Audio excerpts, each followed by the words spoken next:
Hello, my name is Pierre Dwyer. My great-grandfather was Thomas Dwyer, who had purchased the Seaman-Drake estate, and he owned the Marble Arch Company. He was a big builder in New York around the turn of the century. And we're here to look at the book of his home before he owned it, I think, when this was the Seaman-Drake estate. And it's a nice photo book, and we're going to see how the house looked on the interior, which I've never seen before.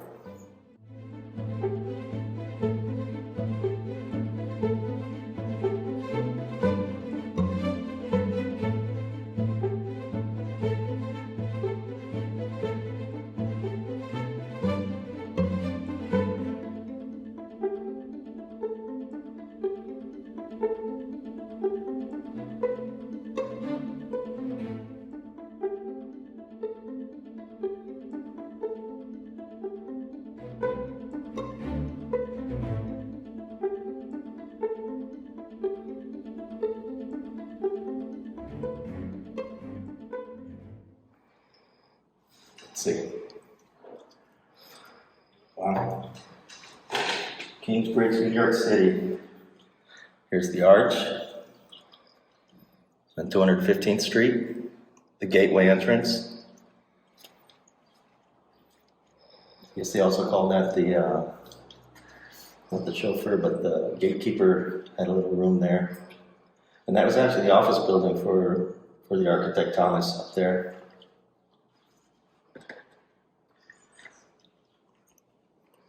This must be the roadway up to the, leaving from the arch, going up towards the home. That's probably Broadway right in front of it. Beautiful.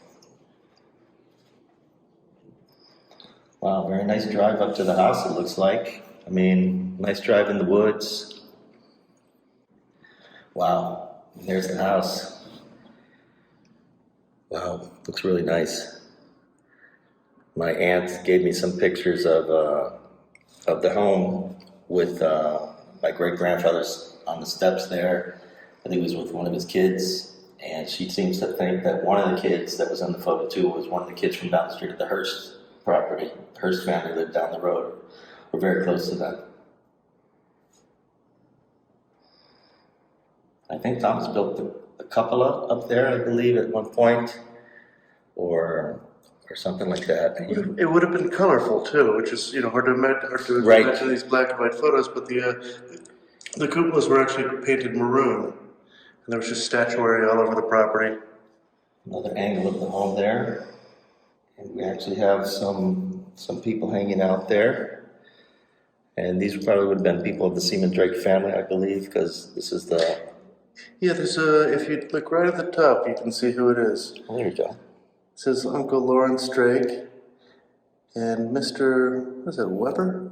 Weber, yeah, it looks like. And let's see, let's take a look at them. I'm guessing that's Lawrence in the hat. He's holding a dog. One of the cool stories I read on my Inwood was one of the people replied to your story about Thomas and the Marble Arch, and someone mentioned in the comments that they remembered Thomas. He would walk his Irish setter, and the dog's name was Blarney. And they always said that Thomas was like dressed to the nines, with a cane. He always had this young man with him, also dressed suit and tie, just walking the property. They would see him every day, walking the dog. Really cool anecdotes, Now, Anne Drake Seaman was very, very fond of dogs. And there were monuments and gravestones to her dogs all over the place. You can see these two dogs flanking the stairs there. And it was said that the Marble Arch itself is a monument to one of her departed dogs, which I've always thought was kind of fun because it's still very much a dog neighborhood. Yeah. Oh man, the interior. Wow. Grand piano.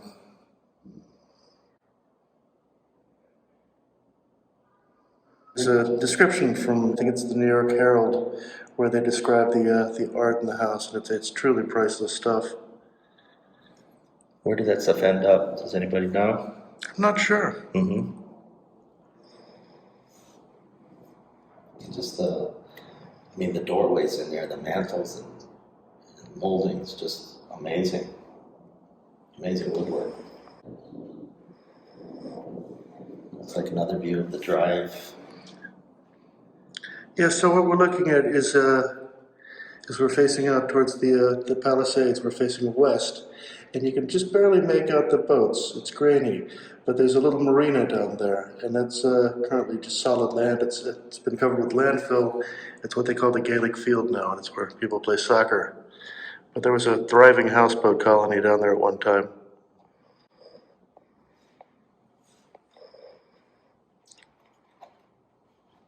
The stable. Now the stable, there's a cool story associated with that. When they started breaking up the property, it was purchased by a man named Gustav Hertz, and he was an early spark plug inventor, and he converted the stable into a home. Farmhouse. And they believe this was probably the oldest building on the property. This was the farmer's cottage, but they think it was the ancestral home of the Vermillia family. There's a Vermillia Avenue today, over near where the post office is. And there's, if you look closely, you can see dogs in the photo. There's a dog in the window, in the doorway. Mm-hmm. And then I think these are chickens over on the right. These outbuildings just disappeared through the years. Yep. There's a wide shot with the farmhouse up to the far left. Right, and this is, I believe the caption on this photo, I've seen a similar photo before, was the last field of wheat on Manhattan. And he was Mr. Seaman was a gentleman farmer, I guess you would call him. Mm-hmm. And there you have it. And that's it. It's a wonderful book. It's kind of cool, isn't it? Mm-hmm. There's a little label in here that it's called the Gibson Adjustable Album? Gilson. This dates to what period this book, do you think? I believe it's about 1890. Mm-hmm. I think Thomas Dwyer bought the home around early 1900s. Yeah. So they might have just put this together as kind of a real estate prospectus that people could look at, or it could have just been just a straight up what they called a brag book. Right. All right. That's a cool book. Well, now we'll go up and to the rooftop of one of these buildings and see what the view would have been from the old estate. Fantastic. So we're on the top floor of one of the apartments that got built here in like 1939. So this would have been the view from the mansion. Did Thomas ever live in the mansion? He did. They probably lived there. I believe they bought it in the early 1900s, so I imagine he lived there a good 20 years or so. And I don't think the kids were born there. He had 7 children, and I think most of them were born before he bought the house. And then once they sold the property, I think some of them lived in the area here, some of the apartments around here, at least 3 or 4 of the children. My grandfather moved on to Seaman Avenue here, right in front of the park. He had a little apartment there. And I guess that's where he and my grandmother lived. And she was from Cuba, and she married into the family, so I come from Irish and Cuban background. And Thomas built a lot in New York City. He started getting a lot of contracts for city and municipal projects. So he built a lot of schools. He built the Soldiers and Sailors Monument. He built a lighthouse in Maine, and he built a lot of schools around here. And part of the Met and the New York Public Library. He built, I'm not sure if it's the East Wing or the West Wing, and he was very proficient in marble. And he actually owned some marble quarries up in Maine. And so he would probably farm the marble from there and made some profit on it, as he was the main contractor for a lot of these buildings. His office was in that Marble Arch. Yeah, he had a little office there where him and his son Pierre, my grandfather, Thomas was the president of Marble Arch Company, and my grandfather Pierre, I have the same name, so I'm the third. They both worked in that office, and we actually got to go in there about 4 years ago, and 5 years, 2017, me and my sister and the owner of the auto repair shop there allowed us in, and we went upstairs to those offices. One side of the offices had a bunch of tires, just floor to ceiling in there.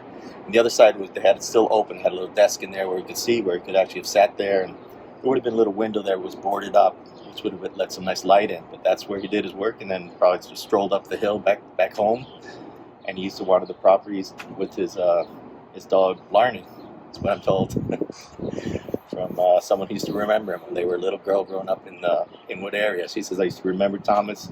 He would walk with his cane. He was well dressed, and his little young son and their dog Blarney would stroll the property up here. And what's better than that, you know?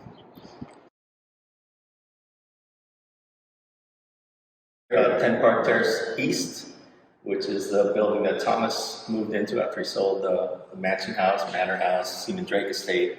He had a few names through the years, and we're here in the lobby right now.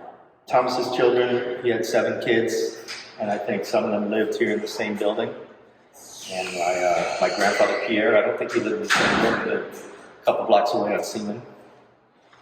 And yeah, they lived here for many years after he sold the house, and like we said earlier, he wanted to see how the neighborhood developed after selling the property.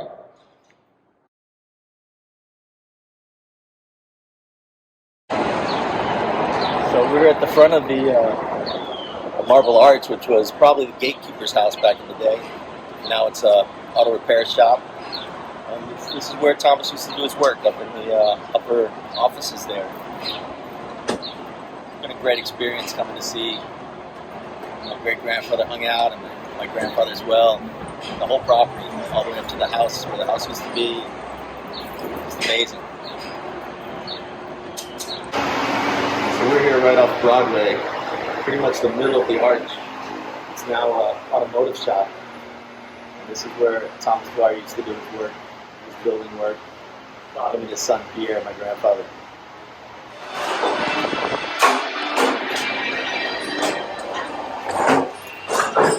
Local paper. So we're into the archway, the offices for Marble Arch Company. I guess they spent a lot of time in here. Just a nice little stroll down from the big house up on the hill. Original stone from that time period. Actually before Thomas owned it, because the arch was here since Seaman-Drake estate. And there were little windows there. You can probably see right here. There used to be a window, but that's some nice lighting in here. Not so dungeony, but hey. There's also stuff upstairs. We'll go take a look at that. Let's do that.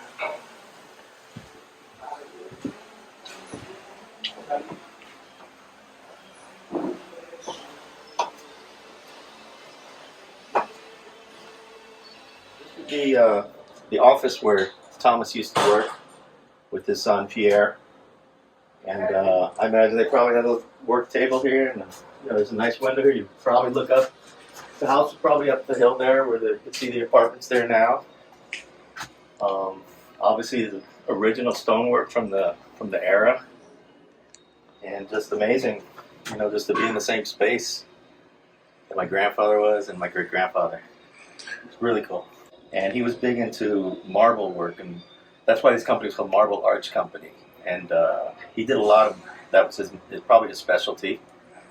And he built a lot of schools in New York City around, early 1900s. He got a lot of city contracts, a lot of municipal contracts that he bid for. And he built all that stuff. He had a pretty prolific career. I mean, he came over from Ireland, dirt poor, 18 years old, probably 1879, I believe. And he made it pretty well for himself, But what do you think when you look at the arch? Is this something that should be saved and form it? I absolutely think, man, the history, this should be preserved. I mean, this predates my great grandfather.